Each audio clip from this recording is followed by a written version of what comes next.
Let's get right to KPIX5's Ann Makovic with the very latest at the live news desk. Ann. Well, the patient with a confirmed case of this virus is from Seattle, Washington. He lives just north of the city, and he's now isolated from the public in a hospital in Everett, Washington. He's a man in his 30s. He looks like he's going to eventually pull through this, but he had recently traveled to Wuhan, China, where the outbreak appears to have begun.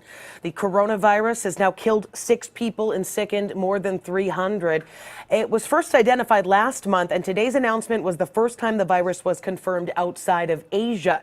We also know the virus now can be transmitted from person to person, but the CDC said that it is unknown right now how easily or sustainably this virus is spreading, and that's prompting increased precautions for travelers in Asia. Travelers with masks, quarantine stations, and temperature checkpoints are common sights, and they're becoming more so now here in the U.S. There are screening stations at San Francisco International Airport, LAX, and JFK. They're now expanding that screening to Atlanta and Chicago. Taking a live look right now at SFO, where passengers arrive on direct flights from Wuhan, China, every Tuesday, Thursday, and Saturday. And right now they are immediately being pulled aside to fill out a questionnaire and have their temperature taken.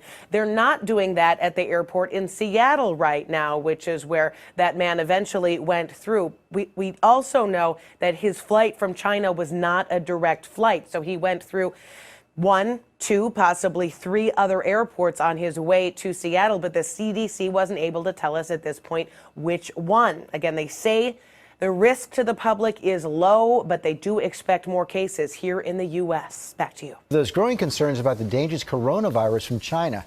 The number of cases has gone from a few dozen last week to nearly 300 now, and health officials have confirmed that the virus can spread from person to person. Gio Benitez is at JFK Airport here in New York, where they're now screening passengers from China. Good morning, Gio.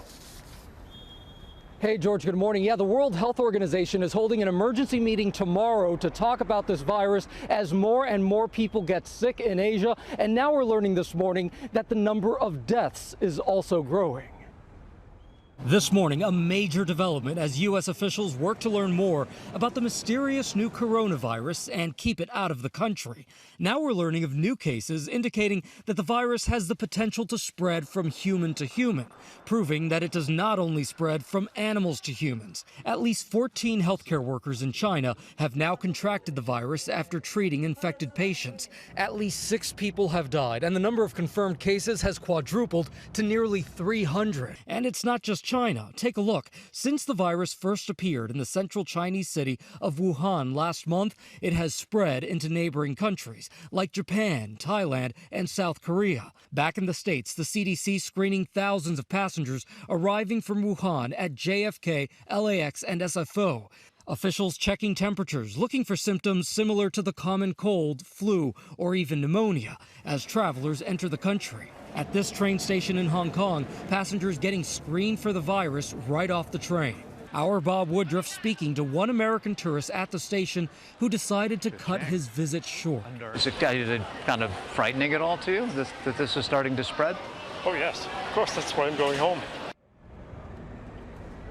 And this morning, we're seeing reports from The Sun in the UK saying that a British tourist in Thailand, just 32 years old, may be the first Westerner affected by this virus. He's battling pneumonia-like conditions in the hospital right now. But again, we should tell you that so far, here in America, there are no known cases. Michael. All right, thank you so much, Gio. Our chief medical correspondent, Dr. Jen Aston, joined us now. And Jen, some big new developments. Human-to-human transmission. Yeah. How concerning is that? It's concerning, Michael, because we have to remember coronavirus normally exists in animals. As recently as just yesterday, there was a suspicion that it could spread animal to human, a suspicion it could spread human to human. Now that's confirmed. And obviously for most people, it's easier to avoid contact with animals than it is to avoid contact with other humans. And then what about the fact that 14 medical workers, they've been sick as well?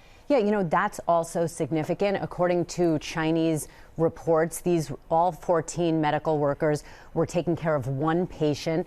And what that really brings up is the possibility of this phenomenon known as a super spreader. We saw it in SARS. That's one person who can literally infect hundreds or thousands of people.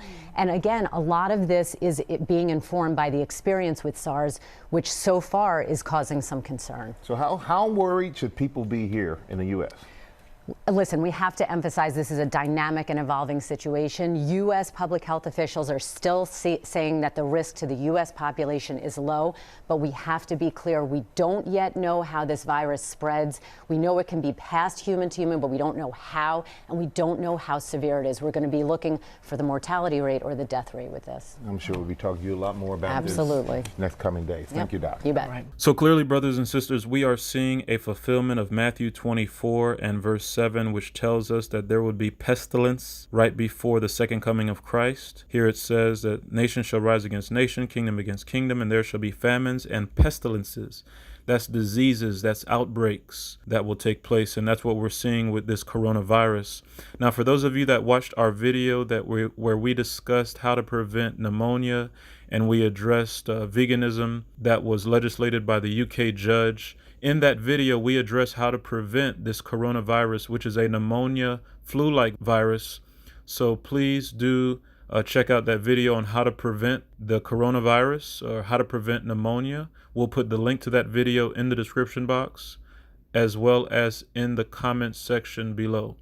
Let us be faithful to the health message. Let us abstain from all fleshly products, all animal products, that we may strengthen the immune system. Let us abstain from all sugary products as we see that these outbreaks are taking place, that the immune system might be strong in the prevention and the invasion of any bacteria or disease. So, brothers and sisters, we are living in the last days. Let us be faithful to God's truth.